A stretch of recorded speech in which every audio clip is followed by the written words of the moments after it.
Welcome, everyone. Thank you for coming, and I do try to be brief as much as possible.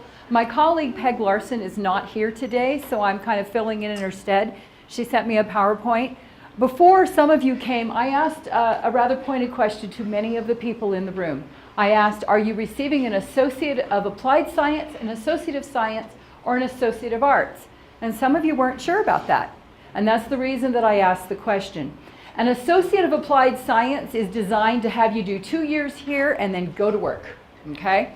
An Associate of Science or an Associate of Arts, you're going to do your 2 years with us, and then you're going to transfer to a 4-year institution. That's what my friend Peg does. She is absolutely your best resource on campus to transfer to a 4-year institution. There's nobody on this campus that knows more about transferring than Peg Larson. So if you're thinking about going to a 4-year institution, I strongly encourage you to get in contact with her. And I do have her business card up here as well as mine. And in this, you see, she says, start that process in the first semester. And the reason is, do you know how to determine which institution is the best fit for you?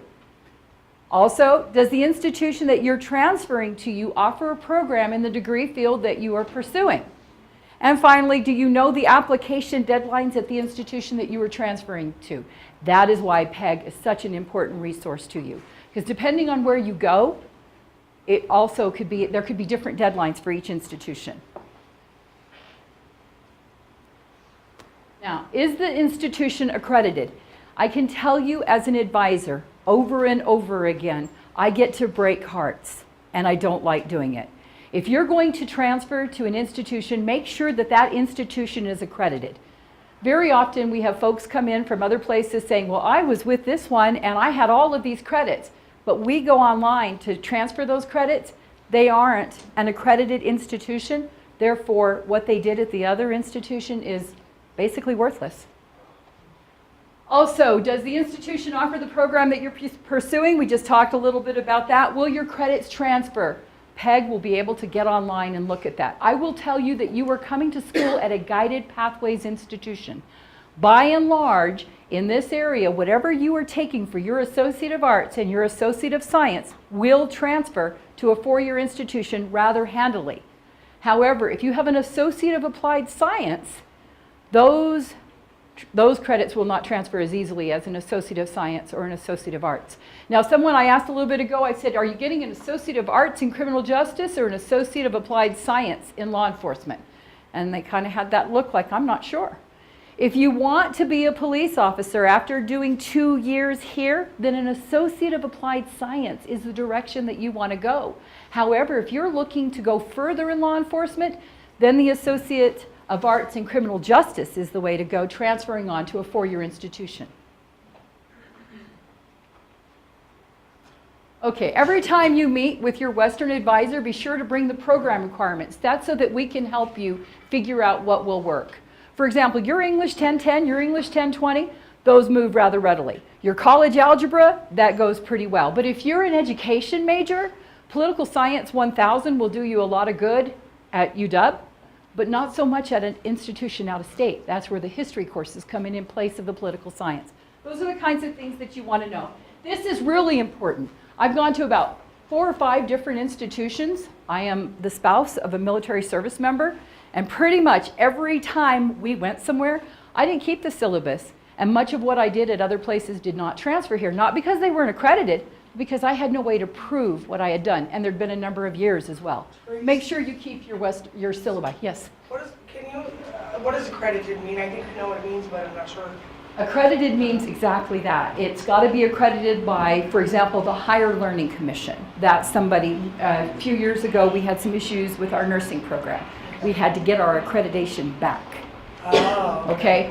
A lot of these places that are like technical schools, a lot of times they're not accredited. So whatever you did there will not transfer into us. Okay. You need to make sure that they are accredited and who they are accredited by. Okay, thank you.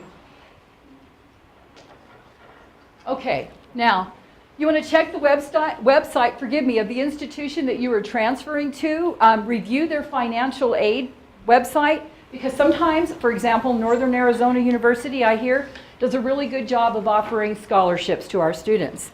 Also, how expensive is it? If you go to a private institution versus a public institution, you're going to pay a lot more money. Okay, that's just an idea. The rule of thumb, she says, is to apply at least 2 semesters before you're ready to attend. And then she says, stay on transfer track and stop by Mustang Success. And here is her card. When I'm done with this, if you have any questions about transferring to another institution, especially a 4-year institution, be sure to pick up Peg's card.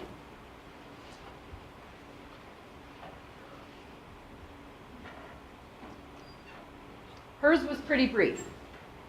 She usually does her own. Mine's going to be a little longer. I'm Teresa Schaaf. I am a student success advisor, but I am also a certified career services provider. I got a little extra education because, quite frankly, you're my passion. I know what it's like to look for a job and not be successful doing that. It can be painful, all right? So I'm going to give you some tips today to help you with that. First of all, you need to have a good functional resume. And I will tell you what that means here in just a bit. Know how to network and also be aware of successful interviewing techniques. Now, this is just an image of a resume. Notice all that white space on there? Your resume is your way of selling yourself. You have a very limited window to make an impression. The average employer will only look at your resume, and that's if they visualize it for 6 seconds. That's it. You have to make an impression just that quick. You also need to know about the applicant tracking system, which is something I didn't find out about until I came to work in this position. Make sure you do the following. How many of you have a resume? How many of you send that same resume on every job you apply for? You need to tailor it to fit the job. Okay, also use business style font. I prefer Times New Roman, but you can see some of the others. Make sure you use adequate white space, because nobody's going to read it if it's long and wordy. Okay, this is what you need to know. How many of you have been told to put an objective statement on your resume? That's obsolete. Don't do it. When you put an objective statement on a resume, you are telling an employer what you want. Now, seriously, do you think he cares what you want?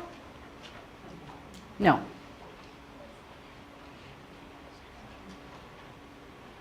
Don't put your references on the resume. Don't put your pictures on the resume. Nobody should care what you look like unless you're going to be an actor or a model. Right? Right? What you should put on your resume is skills that fit the job description. Don't use colored paper. It's not going to make a difference. Or colored font. Don't use the same resume over and over again, and I know I'm beating you to death with this. Tailor your resume to the job you are seeking, and never, ever, ever lie or exaggerate about the skills that you possess. You could maybe get the job, but if you don't possess those skills, you will lose your job. Okay? And don't speak in the first person. Now, what goes on your resume? First of all, until recently we said if you're sending it through the mail or in person, put your physical address on it. Don't even do that anymore. We don't care about the physical address. Don't put the physical address on there. They don't need to know where you live. Your email address is all that you need, and make sure, once upon a time, the school of thought was to get rid of the hyperlink, leave it in place. They should be able to click on your hyperlink and be able to send you an email immediately. You're making it easy. Your phone number, make sure your phone number is on there. And you see where I say make sure your voicemail is empty? I don't know how many times I pick up the phone to call people and the voicemail is full, or it's not set up, or it's terribly inappropriate. Okay? Consider what's on your voicemail, make sure it works, and make sure that it's not full. Oh, and that's another thing, your email address. Make sure that's appropriate. Nothing like Sugar Daddy or Red Hot Mama or all the other things I've seen. If you could incorporate your name in there, that would be great. But make sure your email address is appropriate. Okay, now let's talk about that career qualification or summary statement. Remember I said 6 seconds. 6 seconds is all they're going to look at your resume, and that's if they eyeball it at all. Okay? You're going to look for keywords in that job description, and you're going to use that in your qualification summary. So where that old-fashioned objective statement was is now where you're going to put in a skill summary or a summary statement, summary of your qualifications. Now the question very often is do I put in experience or education first? And the answer is, some of you will not have any experience. However, if you do an internship at this institution, and they do offer co-ops and internships very readily out in the T&I department, criminal justice is another one, psychology is another one that's working on that. If you have done an internship or a co-op, then you might list your experience first. If you've had previous work experience, your experience first. Otherwise, your education. And then if you do list your education, make sure that you highlight what you did here at Western. What sorts of classes that you took that fit into that job description. Now, notice how I just kind of did an example of a career summary.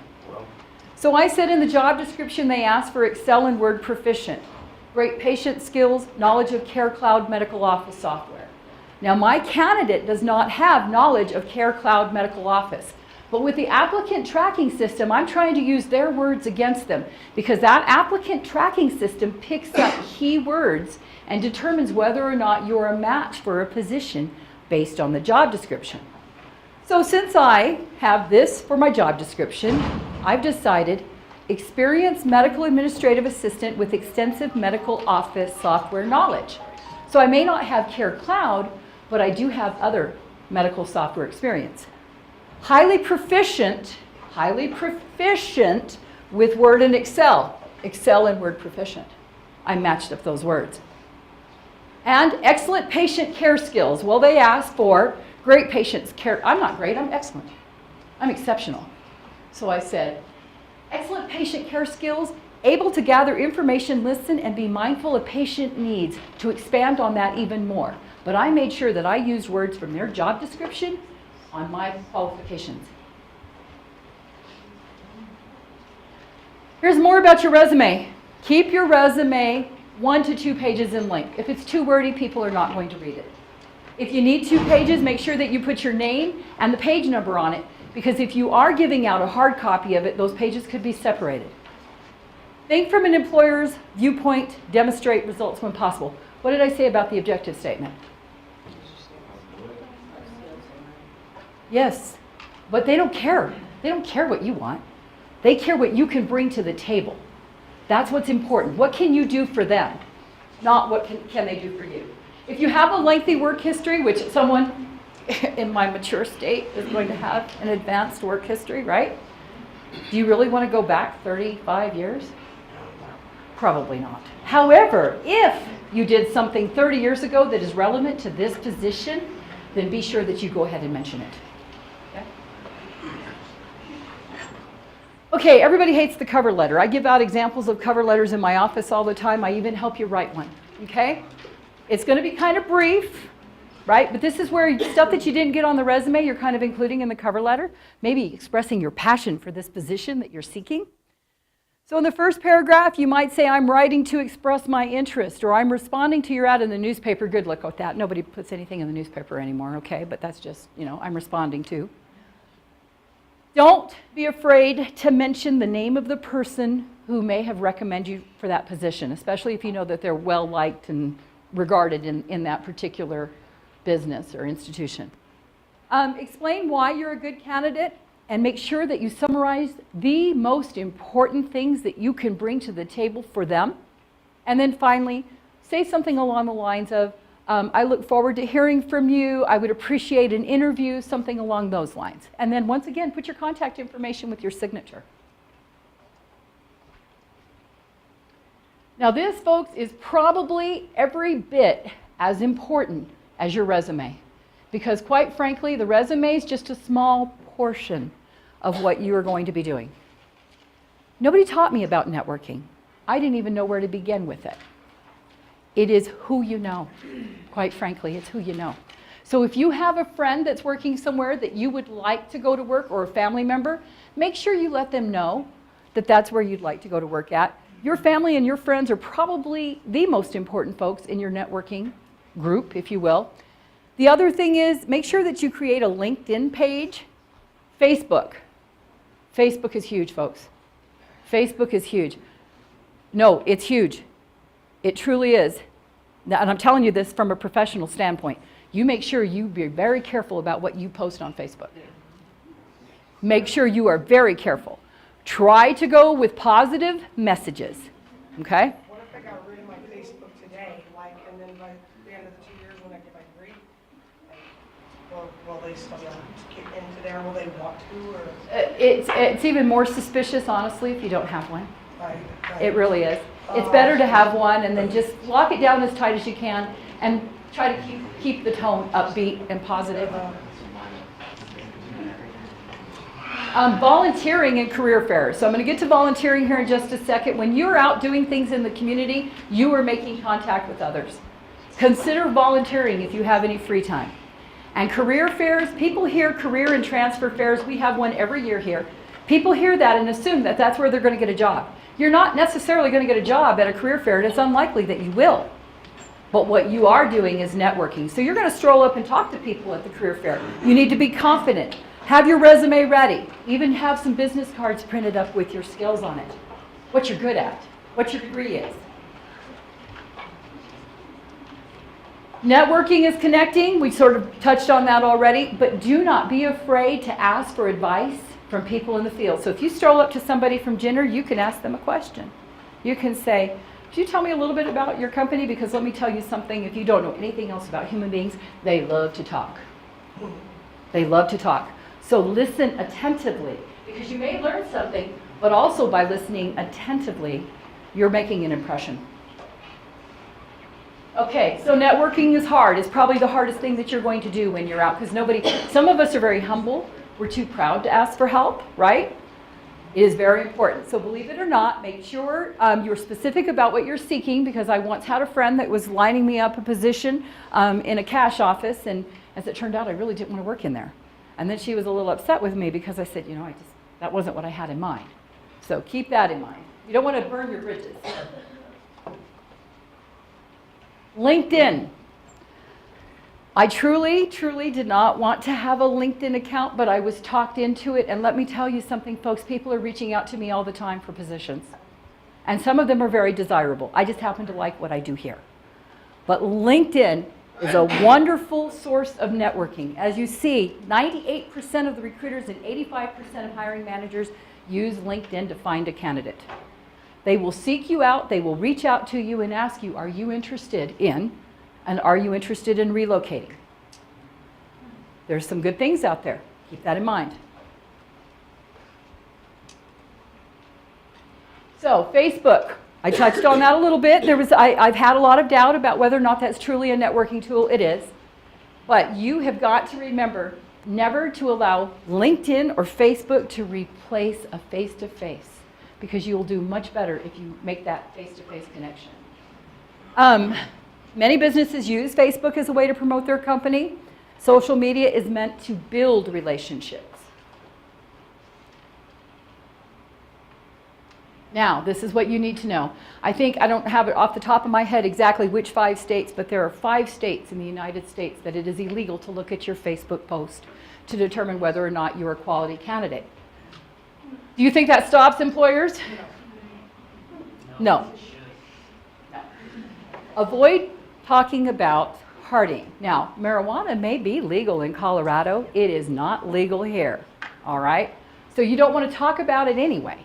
You don't want to show you drinking alcohol. Most of you are probably under 21, right? And sexist jokes, be careful of those. Negative comments about your current employer. Avoid that. Don't do it. Don't do it. I don't care how bad it is there. You talk about it amongst your friends. Don't talk about it in a public forum. And then you see yourself as practicing free speech. They see you as being a bad fit for their organization. Okay?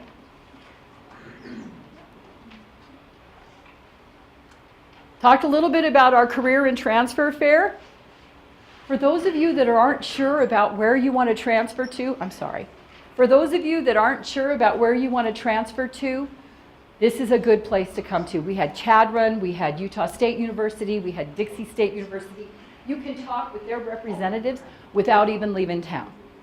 And then also we had some great employers. This last year I think we had 43 or 44 transfer institutions and employers. I think 6 were actually colleges and universities, the rest were employers.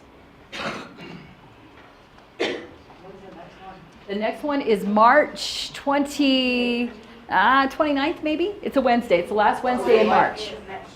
It's of 2019. We do one a year. One a year. March of 2019. Come with your resumes and your positive attitude. Okay, so, and this is where we're going with the 2-minute elevator speech. Who are you? What do you do? What is your field of interest? So I think I heard electrical and instrumentation technology. That's what you're going to be getting a degree in, right? So you might be scoping out some of those guys like Wyoming Machinery, Jenner, Genesis, right? What are you good at? Don't know yet? Okay, well, what are your strengths? What is your goal? Okay, what do you want to do? I don't want to go into robotics. Okay, are you a veteran by any chance? No. Okay, all right.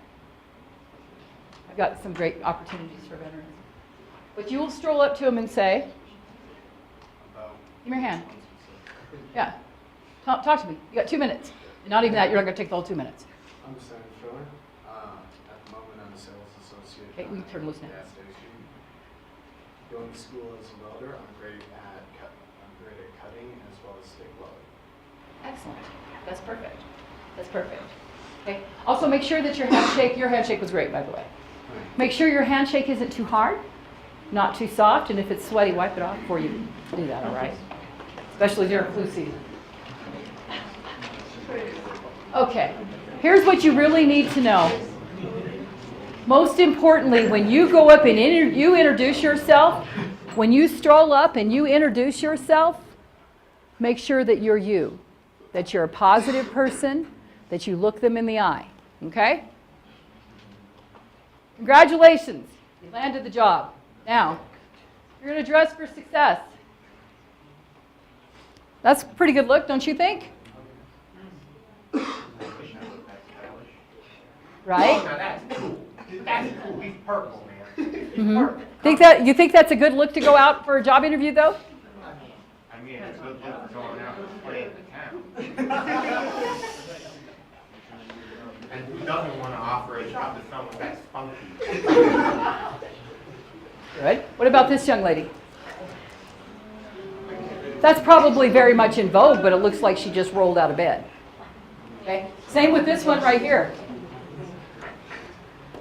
And this child, apparently she left her jeans where the rats could get to it.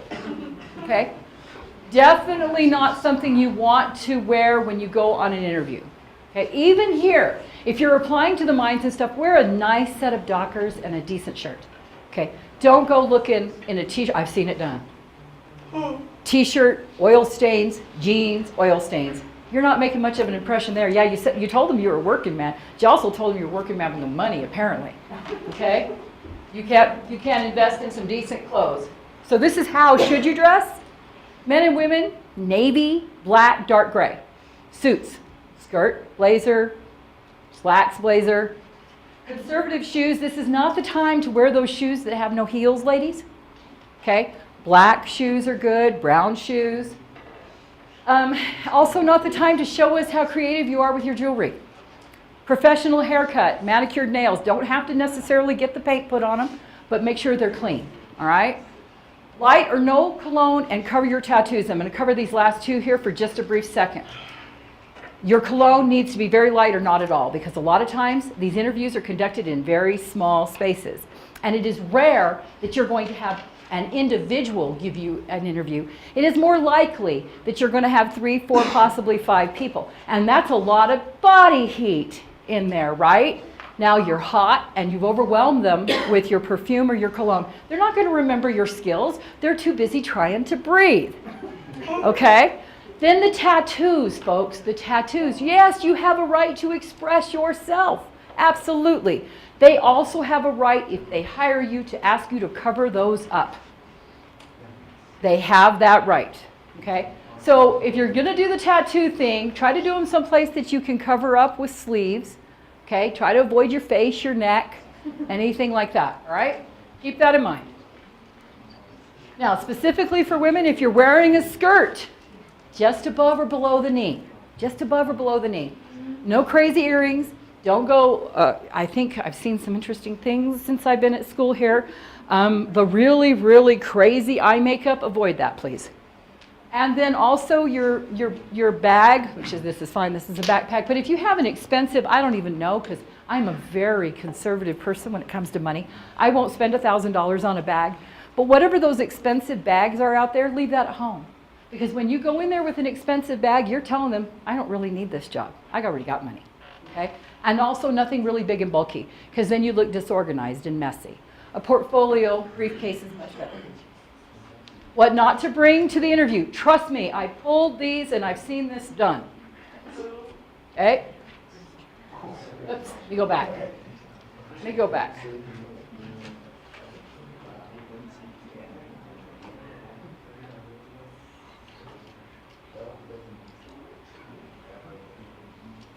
Okay, your cell phone, not even on vibrate. Not even on vibrate. Chewing gum, nobody wants to talk to you when they're looking at this wad of gum in your mouth. Don't take it in there. Have a breath mint ahead of time if you're worried about that. Okay? Your parents, yes, it has been done.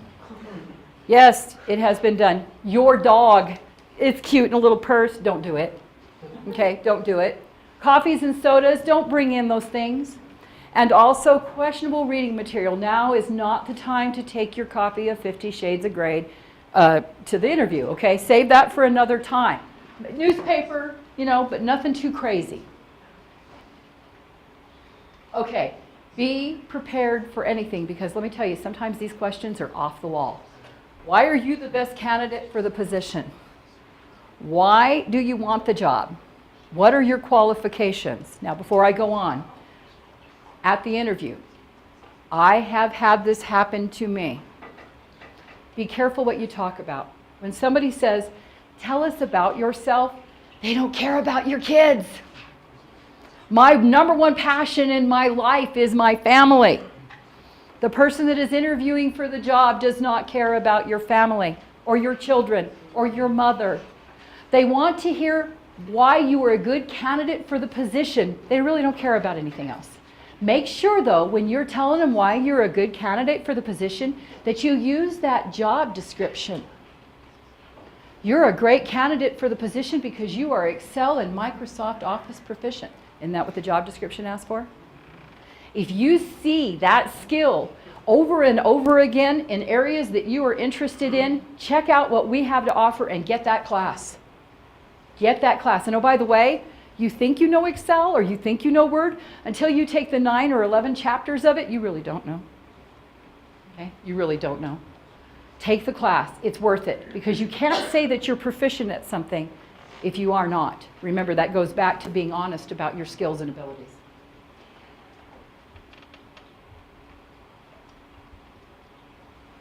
What do you do during the interview? You make eye contact. Make eye contact. That's one of the realest way that you can reach out to somebody. Now, I know that some people do struggle with that. If you struggle with it, well, there's nothing you can do about it. But make eye contact as much as possible. Shake the hands of those present firmly. Hi. What's your name? Joanna. Joanna. It's nice to meet you. I'm Teresa. Megan. Megan. Nice to meet you. Debony. I'm Teresa. Okay? Don't be afraid to shake hands. Now, many times you're going to be sitting. Don't slouch. Don't slouch. Sit up straight. The reason you sit up straight is A, you project. You project much better. And you look more confident. Okay? Now this is probably, if you take nothing else out of this today, remember this. Be positive. Think positive. If you go into that room telling yourself, I'm not going to get this job. There's probably 15 people that apply for this job. I'm not going to get this job. You have defeated yourself. Be positive. Know how good you are when you go in there. Be energetic. Now, sometimes they feed you. They take you out. It happened to me. They fed me. Now's not the time to eat like this guy right here. It's also time to turn off your cell phone, once again, not to vibrate, because when you leave that thing on, you're sending a message that says, whatever's happening here is more important than what we are doing here right now. Leave it, turn it completely off, okay? The other thing, try to avoid religion and politics. That's a pitfall among friends, much less when you're being employed. If you are ordering food, don't order the most expensive thing on the menu. And best table manners, sit up, chew, mouth closed, and don't drink. Don't drink. Even if you're legal, don't drink. Because what happens when we drink, for those of you, and most of you do not know this, okay? But what happens when we drink is we tend to let our guard down, and we tend to speak a little more freely. And in the military, we used to say, loose lips sink ships, okay?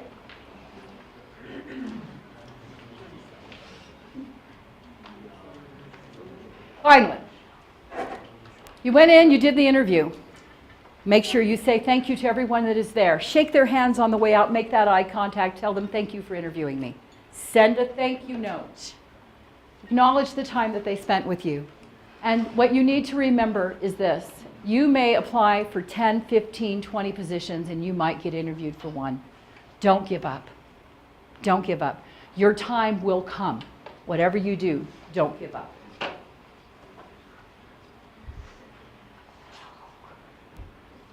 Mustang Success, formerly known as the ACIT Center, is here to help you.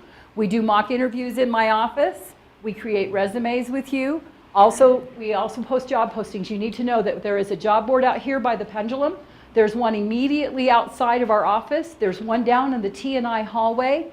And then there is one more that we kind of keep those permanent jobs that are always open.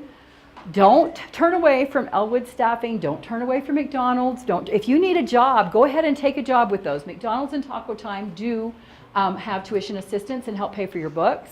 Elwood Staffing does work in giving you some networking opportunities, right? Manpower. Yes, sir? With the Elwood Staffing, they're actually really good. They gave me a job with the city over the summer that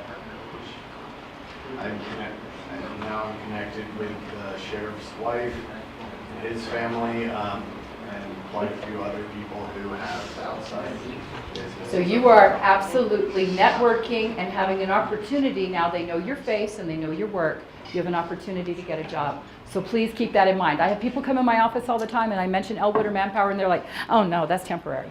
Yes, it might be temporary, but it could also lead to something more meaningful. So we do have job postings, and of course, absolutely, do not forget the transfer help. That's it. I'm done. Now,